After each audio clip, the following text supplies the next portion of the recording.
ঢাকা থেকে ১৩ জন বন্ধুকে সাথে নিয়ে মুন্সিগঞ্জের গ্রামের বাড়িতে বেড়াতে আসে ব্র্যাক ইউনিভার্সিটির শিক্ষার্থী সোপান। দুপুরের খাওয়া দাওয়া শেষে বিকেল 4:30টার দিকে সোপান ও আজওয়াত গ্রামের বাড়ির নিজস্ব পুকুরে গোসল করতে নামলে সাঁতার না জানায় আজওয়াত পুকুরের পানিতে তলিয়ে যায়। এ সময় সোপান তাকে উদ্ধার করতে গেলে সেও পানিতে ডুবে নিখোঁজ হয়। পরে স্থানীয়রা তাদের উদ্ধার করে মুন্সিগঞ্জ জেনারেল হাসপাতালে নিয়ে এলে দায়িত্বরত চিকিৎসক তাদের মৃত ঘোষণা করেন।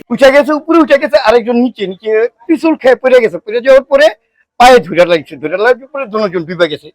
ডুবে যাওয়ার পরে ঠিক আছে, আমরা অনেক খোঁজাখুঁজি পরে প্রায় 15-20 মিনিট পরে আমরা নিচের থেকে আমরা দুজনকে উদ্ধার করতে হই। তারপরে আমরা সদর হাসপাতালে নিয়ে গেছি। এ বিষয়ে মুন্সিগঞ্জ জেনারেল হাসপাতালের জরুরি বিভাগের দায়িত্বরত চিকিৎসক ডক্টর মোহাম্মদ ইউসুফ আলী সরকার জানান, পানিতে ডুবে ঘটনাস্থলে তাদের মৃত্যু হয়েছে। কিছু জিনিস আছে যে কারণ হচ্ছে আমরা এটা পুলিশকে জানিয়েছি। আমাদের কাছে মনে হচ্ছে ন্যাচারাল না, তার ন্যাচারাল কিছু থাকতেও পারে। এই কারণে হচ্ছে যেটা নিয়ম যেটা ড্রাউনিং আমরা এটা পুলিশ হিসেবে এন্ট্রি করি, এটা পুলিশকে ইনফর্ম করি। বাকি যেটা হচ্ছে প্রশাসনিক ভাবে যেটা যদি পোস্টমর্টম লাগে পোস্টমর্টম হবে, পোস্টমর্টম করার পর অথবা সেই অনুযায়ী পরবর্তীতে এটা মৃত্যুর কারণ জানা যাবে।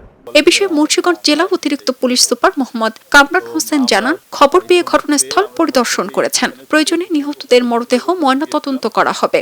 এখানে ডক্টরের সাথে আমরা কথা বলেছি, তো আমাদের পরবর্তী যে প্রক্রিয়াগুলো আছে আইনগতভাবে আমরা সেই প্রক্রিয়ায় আগাচ্ছি। এরকম আমরা প্রায়ই শুনে থাকি যে নদীতে গোসল করতে গিয়ে বা বিভিন্ন জায়গায় গোসল করতে গিয়ে ডুবে যায়, কম বয়সী ছেলেপেলে অনেকে একসাথে হয়ে ডুবে যায়।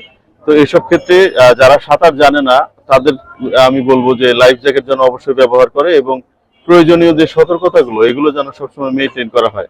তা না হলে এই ধরনের মর্মান্তিক ঘটনার আমরা সাক্ষী হব আর কি। নিহত সোপান মুন্সিগঞ্জ পশ্চিম দেওভোগ এলাকার মৃত মোস্তাকুর রহমানের ছেলে এবং আজওয়াত ঢাকা মিরপুরের রিপন মিয়ার ছেলে বলে জানা গেছে।